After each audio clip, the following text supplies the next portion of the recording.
Eh bien, bonjour les grognards. Aujourd'hui, on se retrouve pour une vidéo qui est la suite de celle que je fais sur les armées, à savoir les armées à coin doré pour débuter et les listes avancées.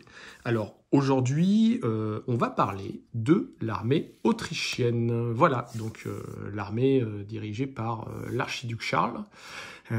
Qui est une très très belle armée, qui est d'ailleurs notre plus grand ennemi. Hein. C'est pas l'Angleterre pendant les guerres napoléoniennes. Il faut savoir que nous avons été en guerre pendant l'Autriche pendant plus longtemps que contre l'Angleterre. Tous les combats pour la campagne d'Italie se sont pas seulement arrêtés sous Bonaparte. Hein. Masséna a fait beaucoup de boulot contre les Autrichiens pendant la gloire napoléonienne. Il ne faut pas l'oublier. Et donc là, aujourd'hui, on va parler justement de l'armée autrichienne. Alors, l'armée autrichienne est assez particulière. Alors, on va commencer par justement les unités qui composent l'armée à coin doré. Donc, vous le savez maintenant, c'est fait vraiment pour remplacer les autres armées lorsque vous jouez avec les decks de la boîte de base. Alors, la structure est grosso modo toujours la même, vous l'avez compris maintenant. Donc, on se retrouve avec les infanteries dites classiques, que ce soit les infanteries avec 4 de cohésion, les infanteries avec 3 de cohésion, mais aussi l'équivalent des Marie-Louise françaises ou des Hanovriens. Mais la grande particularité de la Landwehr autrichienne, c'est que elle est assez faible. Elle n'a que 1 en mêlée. Par contre, elle a auxiliaire. Donc, elle ne rapporte qu'un seul point. Donc, vous pouvez l'utiliser comme vous voulez. Vous vous en foutez un petit peu. C'est là fait pour combler les trous. Voilà. Avec, pour accompagner, on va rentrer maintenant dans les infanteries dites spécialisées et on rentre avec les Jägers.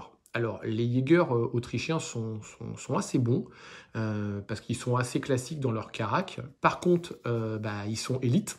Et puis, ils ont accurate. C'est-à-dire que accurate, à chaque fois qu'ils font un tir sur une unité qui a un statut inférieur, donc celles qui n'ont pas de statut, les régulières, eh bien, elle a +1 en tir. Et là, 4 en tir, c'est toujours sympa.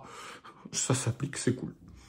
Pour compléter, on va avoir les 2 unités de grenadiers hongrois.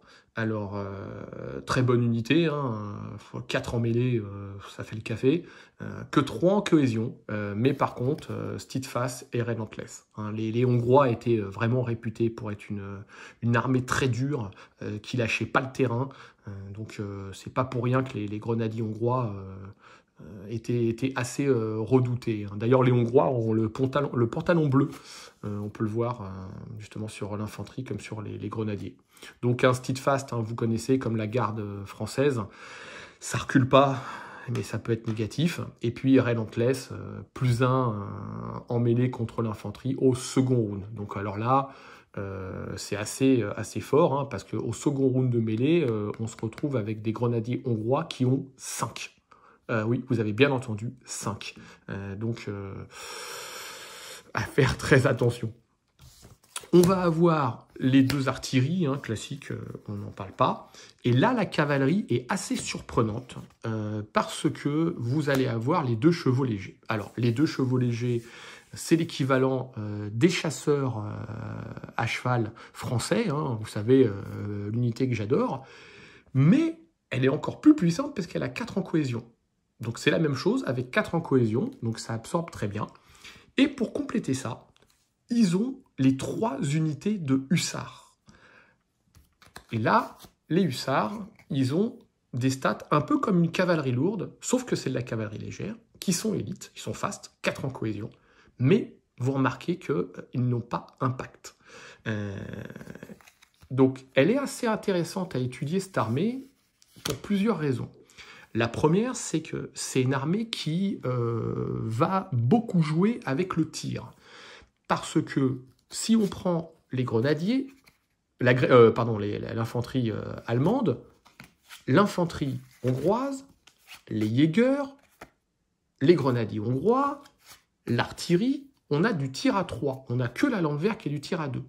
On a en fait 2 avec les chevaux légers, 2 avec la Landwehr, les hussards, bon, ils sont pas là pour ça. Donc c'est une armée qui va vraiment utiliser le tir au maximum, par accurate, justement par plein de cartes qu'elle va jouer, parce qu'elle est un tout petit peu plus faible, son infanterie en mêlée, à part bien sûr les grenadiers hongrois qui eux sont très très très forts. Et puis surtout, ils ont que de la cavalerie légère. Ils n'ont pas de cavalerie lourde. Donc, c'est quand même quelque chose d'assez particulier. Ils n'ont pas le mot-clé impact. Par contre, les hussards, ok, ils n'ont pas impact. Ils ont 3, ils chargent, ils passent à 4.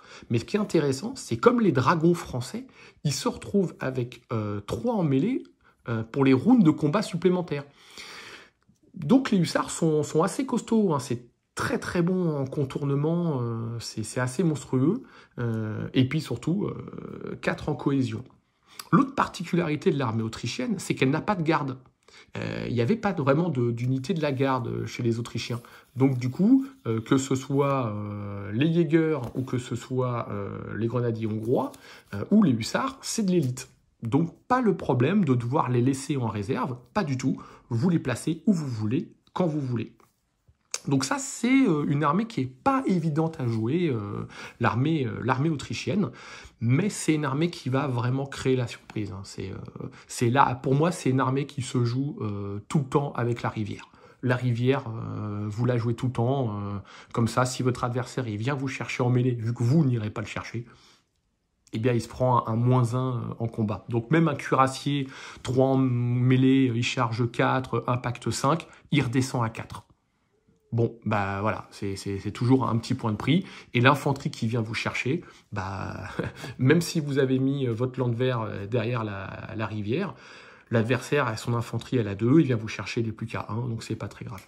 Vous utilisez les bois, c'est une armée qui utilise énormément les cartes de terrain. Il faut vraiment les utiliser au mieux et utiliser des cartes de stratégie selon votre armée, c'est-à-dire selon l'infanterie et la cavalerie que vous allez prendre.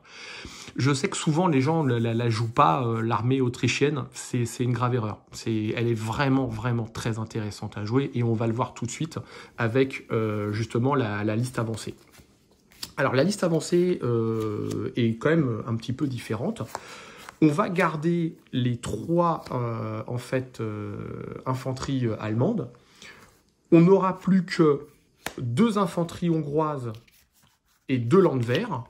Donc là, on a perdu un de chaque par rapport à la liste coin doré. On va garder le Jäger, parce que le Jäger, c'est vraiment très bien. Par contre, ils étaient peu nombreux, c'est pour ça qu'on peut l'avoir qu'une seule fois. Donc, n'hésitez pas. Le Jäger, vous le jouez tout le temps dans l'armée autrichienne. Là, ça sert à rien de réfléchir. Et par contre, là, on va rentrer des choses intéressantes. On va rentrer la Grenzinfanterie. Alors, la Grenzinfanterie, c'est la seule unité du jeu qui a +1 en mêlée dans les bois. Et ça, c'est assez pratique, parce que les bois sont très souvent joués. Vous savez, ils donnent -1 au tir à l'adversaire.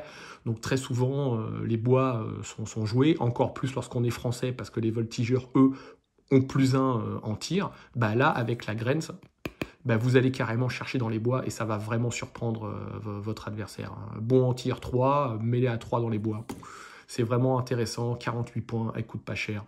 C'est une petite particularité. C'est un peu comme des gardes frontières qui étaient à la base énormément postés sur les contours de l'armée, de l'Autriche.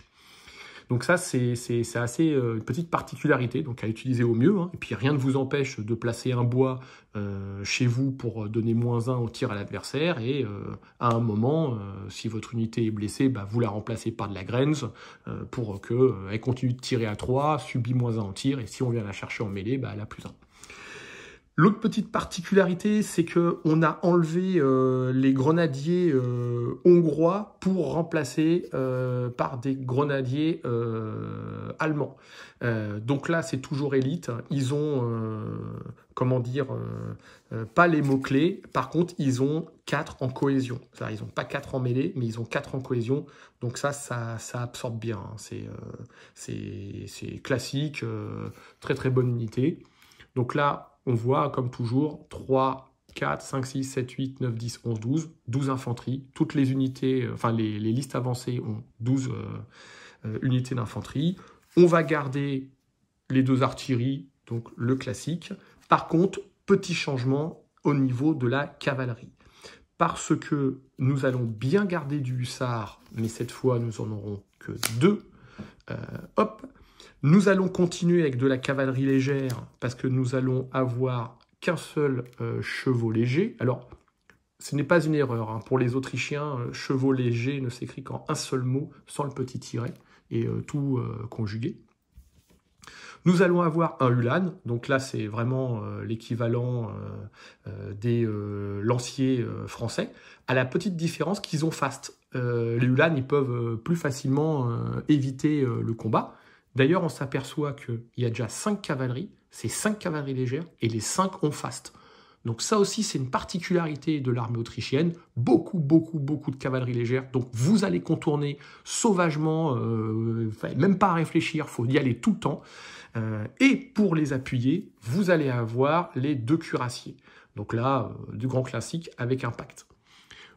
Donc vous n'avez que 3 cavaleries avec impact, ce qui est un peu moins que la normale, mais c'est pas grave, vous allez la jouer différemment, cette armée. Et là, vous vous retrouvez avec la liste avancée de l'armée autrichienne. Hein. Et croyez-moi, juste la jouer comme ça, elle est déjà très intéressante. Hein, parce que vous avez quand même 2, 4, 5 cavaleries qui ont 4 de cohésion. Vous n'avez que les Ulan qui ont 3. Donc les Ulan, soit vous les lancez en contournement, soit vous attendez d'exploiter justement une petite brèche pour utiliser le mot-clé impact et mettre un 4 en mêlée au premier round. Voilà. Et après, bah, votre infanterie, vous jouez beaucoup au tir, vous allez très peu chercher la mêlée, sauf quand c'est vraiment à votre avantage, dans les bois avec la Grenz, ou les Germanes grenadiers. Mais une nouvelle fois, comme vous n'avez pas de garde, vous pouvez placer ça en seconde ligne. Et vous êtes vraiment tranquille, vous pouvez interagir plus rapidement. Vous n'êtes pas obligé de la monter. Donc ça veut dire qu'il y a des cartes comme impétueux que théoriquement vous ne jouez pas avec l'armée autrichienne. Ce qui vous fait 2 slots, 2 espaces dans votre deck que vous allez remplacer par autre chose. Par contre, vous allez jouer de l'embusqué pour avoir plus 1 en tir, moins 1 en tir. Voilà quoi. Pour ceux qui ont par exemple aussi les extensions, la carte trop loin qui donne moins 1 en charge à une cavalerie adverse, c'est très bien pour défendre votre infanterie. Donc voilà, on a fait le tour de cette armée autrichienne que je vous invite vraiment à découvrir parce qu'elle est vraiment sympa. Mais c'est vrai qu'elle est d'aspect peut-être un peu plus difficile à jouer. On en a l'impression, mais une fois que vous l'avez la voir en main, vous allez vous rendre compte que c'est sympa, quoi. C'est vraiment agréable à jouer. Et puis en plus, même votre Landwehr en auxiliaire qui donne que 1 point, vous vous en moquez totalement. Donc vous allez vraiment sacrifier les unités qui le sont et utiliser celles qui sont vraiment fortes pour faire très mal par la mêlée ou le tir, quoi. Et puis, une belle armée de cavalerie légère, comme je les aime. Et ça, c'est appréciable. Donc voilà. La prochaine vidéo sera sur l'armée russe. Comme ça, on terminera les armées avec coin doré et les listes avancées. Et puis, après, n'hésitez pas, comme je dis souvent, sur le forum, sur le Facebook, sur les vidéos, à me dire ce que vous attendez comme petite vidéo. Je vais en prévoir une sur les scénarios, parce que ça fait plusieurs fois que j'ai une petite remarque sur comment la mise en place des scénarios. C'est vrai que je dois reconnaître que c'est peut-être pas clair comme je le voulais, la mise en place, les unités qui sont sur le plateau de jeu, mais aussi les unités qui sont en réserve. Donc je vais faire une petite vidéo très courte là-dessus pour l'expliquer. Voilà. Bon écoutez, merci à tous, à très vite et vive l'empereur.